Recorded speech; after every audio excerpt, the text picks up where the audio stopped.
Que tesouro, irmãos, que nós temos na igreja. Que felicidade nós temos por podermos escutar uma palavra dessa, que eu espero que nos ajude a valorizarmos a nossa família. A família é uma invenção de Deus. Foi Deus quem inventou a família. Os homens tentam inventar outros tipos de família. Não dá certo. É Ele Deus. Espero que nós amemos a nossa família. Não existe família perfeita. Nossas famílias estão cheias de imperfeições. Pois bem, é nessa família, a tua, a minha, que Deus quer nos salvar. E a família é um lugar privilegiado para que nós nos conheçamos. Na rua, às vezes nós temos máscaras, além da focinheira que nós usamos, temos outras máscaras mais profundas. Parecemos pessoas muito boazinhas, muito gentis, muito solícitas, muito serviçais, muito educadas, mas dentro de casa a gente é a gente mesmo. As grosserias, os egoísmos, as impaciências, as indiferenças aparecem dentro de casa. Por isso que é um lugar privilegiado para a gente se conhecer e se converter. Porque, irmãos, repito, Deus inventou a família e não existe um lugar melhor para a gente se encontrar com Deus, se encontrando também com a nossa miséria. E essas 3 leituras de hoje são fantásticas. A primeira do livro do Eclesiástico, um livro escrito para os jovens. Um sábio, um mestre da lei, em Jerusalém, no final do século II antes de Cristo, para preparar os jovens para a vida e para o serviço do rei, para o serviço da corte, escreveu esse livro maravilhoso, Eclesiástico, ou livro do Sirácida, porque o autor se chamava Ben-Sirá. E convido agora nas férias os jovens e os menos jovens, se querem ter um bom alimento para a sua vida espiritual, lerem devagarinho o livro do Sirácida ou do Eclesiástico. Dá para as férias todas, são 50 e poucos capítulos, maravilhoso.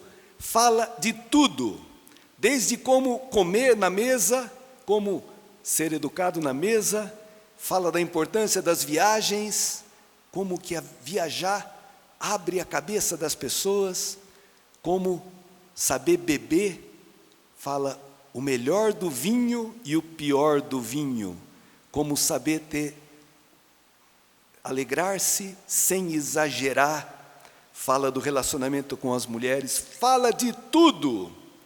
Mas esse livro, depois de uma introdução no capítulo 1 e 2, no capítulo 3, quando começa as instruções, a primeira coisa que fala, deveres para com os pais. É o melhor comentário do 4º mandamento que existe. 4º mandamento, honrarás teu pai e tua mãe, para que se prolonguem, para que sejas feliz e se prolonguem os teus dias sobre a terra. Esse é o mandamento. E é belíssimo, porque honrar, em hebraico, é um verbo que vem de glória, de algo que tem peso, que tem valor. Ou seja, valorize os teus pais. Dê a eles o peso que eles têm, porque te deram a vida, te acolheram, te cuidaram. Então, esse mandamento não é para as criancinhas pequenas, em primeiro lugar. É para os filhos adultos, que são chamados a cuidar dos seus pais, na velhice, na doença, até quando faltar o juízo, diz aqui. Hoje, eu estava vendo o Papa Francisco, ele tem coisas lindíssimas sobre a família. E ele foi fazer uns votos de Feliz Natal para o pessoal que mora ali no Vaticano, para as famílias. E ele dizia,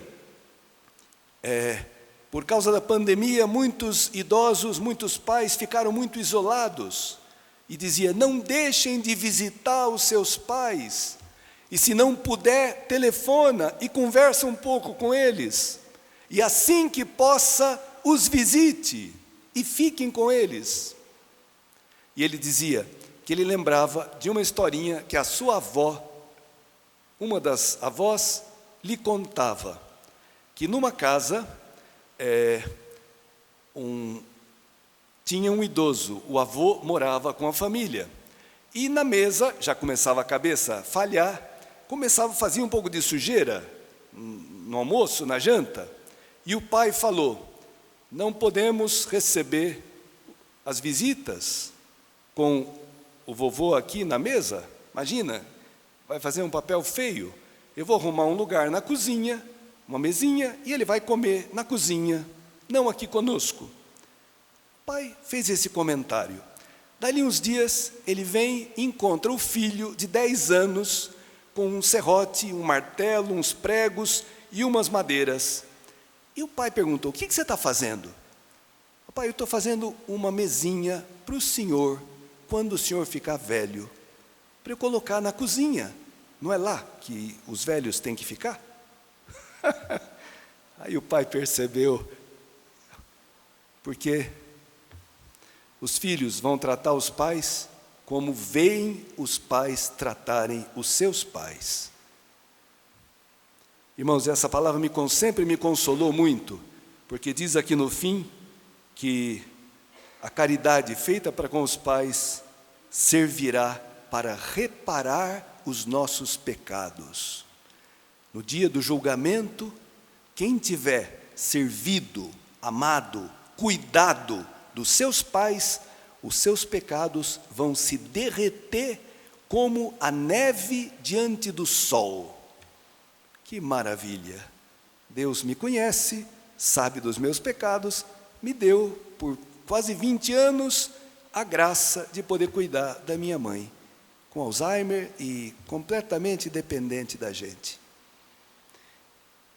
Então, uma palavra maravilhosa. Depois, a segunda leitura, lindíssima, carta aos Colossenses, é a descrição do homem novo, o homem que renasce da água do batismo, o homem liberto desse egoísmo demoníaco que faz com que na família seja só conflito, só defesa da vontade de cada um. Esse homem velho tem que morrer nas águas do batismo. E aqui aparece o homem novo, semelhante a Cristo. Vós sois amados por Deus, sois seus santos eleitos. Vamos ver que sentimentos que tem quem é amado por Deus e é santo, porque Deus o santificou.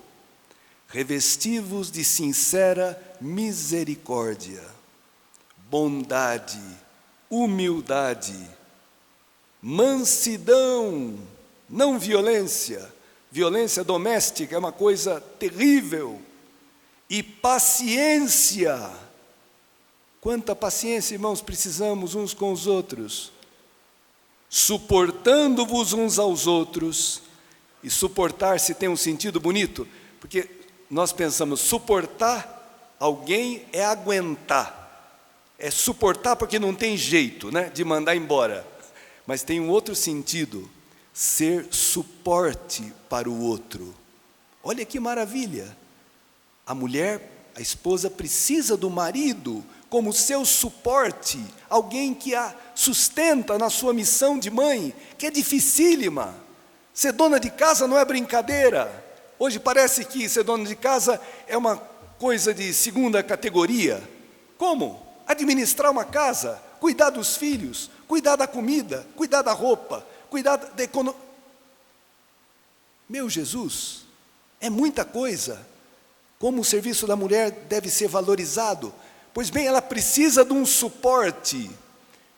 E o marido precisa do suporte da esposa, que o ajude na sua missão também difícil de ser pai.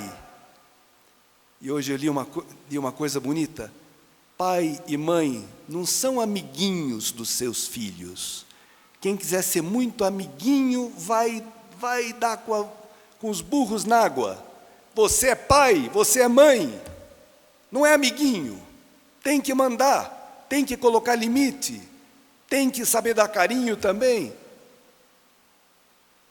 Não pensa em ser um pai moderninho, que não, meu filho, a gente é mesmo nível. Não, não é. Você é pai, Deus te deu essa incumbência. E mãe, amiguinho é outra coisa. Se for amigo, muito bom, mas, em primeiro lugar, pai e mãe. E não tem conversa. Tá bom, mas aqui, como o Senhor vos perdoou, assim perdoai vós também. Que beleza, São Paulo sabe quantas vezes nós erramos, quantas vezes nós ofendemos, magoamos o outro. Espero, irmãos, que a gente aprenda em casa a pedir perdão. Quando é uma bobaginha, você pode pedir desculpa. Quando é uma coisa mais séria, se pede perdão. Me perdoe, porque eu te magoei. Isso faz voltar à comunhão. Isso exorciza o demônio da briga, o demônio da descomunhão, a humildade. Por que é tão difícil para a gente reconhecer um erro? Que orgulho que nós temos, como nos atrapalha. Irmãos, é uma palavra maravilhosa, e no final tem o chamado código familiar. Esposas, sede solícitas, submissas é o termo, para com vossos maridos, como convém no Senhor. Aqui está a novidade.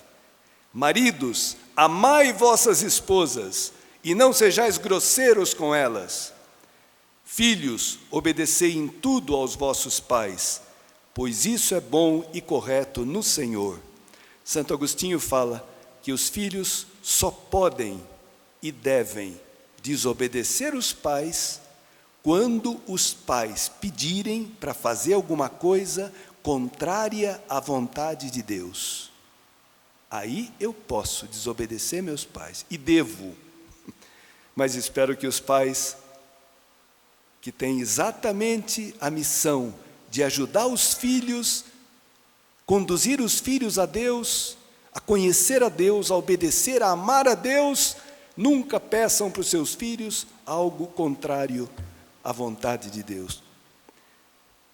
Pais, não intimideis os vossos filhos, para que eles não desanimem.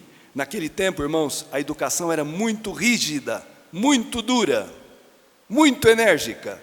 E São Paulo coloca uma moderação, dizendo: não intimideis os vossos filhos, para que eles não desanimem. Maravilhoso! Isso aqui é chamado código familiar. Tem várias cartas de Paulo que têm trechos desse código familiar. Aqui está a novidade. O relacionamento entre marido e mulher, pais e filhos, filhos e pais, do cristão é no Senhor. É o Senhor que inspira os pensamentos, as atitudes, tudo. Aqui está a novidade, que a família cristã sempre viveu e que hoje, irmãos, temos que recuperar. Porque a salvação do mundo depende da salvação da família. Destrua a família e a sociedade fica desequilibrada. e crescem as drogas, crescem as fornicações, a promiscuidade sexual, cresce tudo de mal, cresce a falta de sentido, os suicídios. Destrói a família e você destruirá a sociedade. Por isso que a família tem tantos inimigos. Por isso que é tão importante essa festa de hoje. E agora uma palavrinha sobre o Evangelho. Jesus nasceu ontem e ele cresceu rápido, porque aqui já está com 12 anos. Não sei o que tinha no leite de Nossa Senhora que fez ele crescer tão rápido assim. Tá bom, mas o fato é que aqui tem umas dicas fantásticas. Os pais de Jesus iam todos os anos a Jerusalém para a festa da Páscoa. Moravam em Nazaré, lá na Galileia, no norte. E subiam, embora eu esteja fazendo um sinal de descida, mas para Jerusalém sempre se sobe, porque Jerusalém fica mais no alto. Subiam para Jerusalém, 140 quilômetros, todos os anos. Não tinha ônibus, não tinha van, não tinha trem e não tinha avião. Era a pé. E faziam quilômetros de pessoas que antes de sair rezavam, onde chegavam rezavam, e para partir rezavam. Iam cantando salmos de peregrinação pelo caminho. E os pais, as crianças iam juntas, todo mundo cuidava de todo mundo. Eram ocasiões de alegria, de festa, porque iam para a casa do Senhor, no templo, na festa da Páscoa, a festa da libertação. Um povo sábio, que aproveitava as festas para catequizar os filhos e para se educar na fé, e comiam juntos e rezavam antes de comer. E era maravilhoso, irmãos, essas peregrinações. Pois bem, acontece que, passados os dias da festa, os pais começaram a viagem de volta.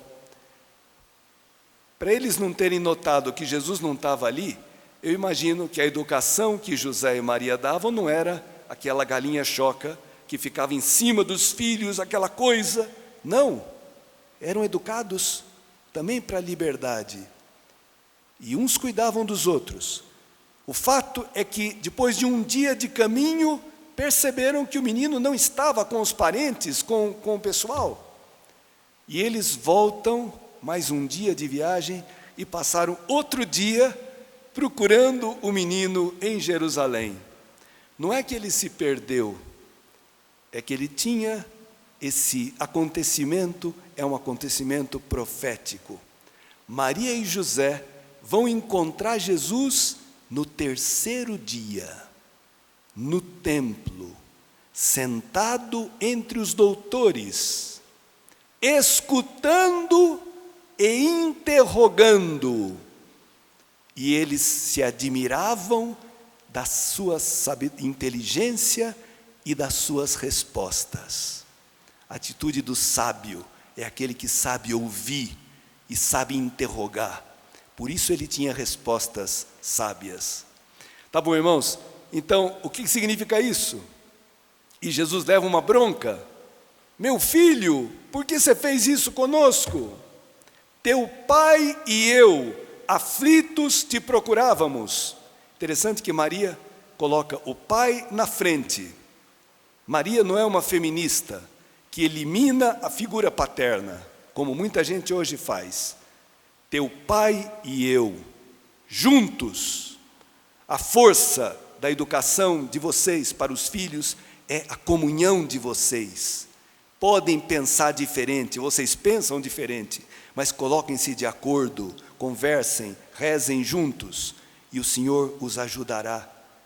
Que os filhos sintam que vocês são um, que vocês pensam e decidem as coisas juntos. Pois bem, e esse fala aqui que eles não entenderam a atitude de Jesus. Vão entender 20 anos mais para frente, quando Jesus morre em Jerusalém e 3 dias depois eles o reencontram ressuscitado. Que coisa! Por isso que fala que Maria guardava todas essas palavras e as meditava no coração. Porque tem coisas, queridos pais, queridas mães, que vocês hoje não entendem. Calma, guardem isso, entenderão mais tarde. Tem coisas proféticas que acontecem na vossa vida, mas a nossa história, a nossa vida, com todas as dificuldades, os problemas, os sofrimentos, é uma história sagrada, feita por Deus. Não despreze nada, guarde tudo. E um dia Deus, Maria, quando estava aos pés da cruz, entendeu, em Jerusalém, lembrou, quando eu perdi meu filho e estava angustiada, ele sumiu por 3 dias. Ele falou que ele vai morrer, mas ele vai ressuscitar ao 3º dia. Maria esperou, sabia que Deus ressuscitaria o seu filho. Por isso que ela não foi no túmulo, como Maria Madalena e as outras mulheres, porque ela sabia que seu filho sairia da morte. Olha que acontecimento. Tá bom, irmãos, mas então a resposta de Jesus é fantástica. Por que me procuráveis? Não sabeis que eu devo estar na casa do meu pai? Meu pai que não é o José, meu pai é aquele do céu. Jesus, com 12 anos, já tinha consciência de que ele era filho de Deus e tinha uma missão. E começava a cortar o cordão umbilical. Tem muito moço que cresce e tem 20, 30 anos e não corta o cordão umbilical. Está aí casado afetivamente com a mãe, não sai de casa e não amadurece e não fica preparado para o casamento. Irmãos, que palavra maravilhosa. E fala que Jesus voltou com eles e era-lhes obediente, submisso. Ou seja, liberdade e obediência não são 2 coisas antagônicas, podem caminhar juntas.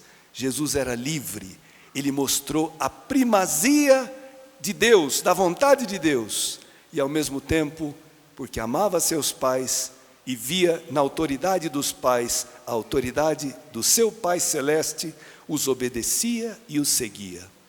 Fantástico. Aqui está o equilíbrio. Então, coragem, queridos pais, vocês têm uma missão maravilhosa e Deus se compromete com vocês e a igreja os ajuda na missão sublime, única que vocês têm. Não tenham medo das dificuldades do mundo cada vez mais doido que nós estamos vivendo. Um mundo que nas escolas não sabe dizer a verdade, não sabe punir quando precisa, não sabe corrigir, não pode. Hoje tudo é direito, não tem deveres, tudo é direito. E se alguém se sente lesado, processa, e essa coisa horrorosa que está acabando com a educação, né? Tudo é dinheiro. O aluno é cliente, não é alguém que precisa ser corrigido, educado para virar gente. Não, é cliente. E se eu não passá-lo, se eu não aprová-lo, ele vai sair e a escola não vai ganhar dinheiro. O que está na frente é o dinheiro, não é o bem das pessoas. Horrível, horrível.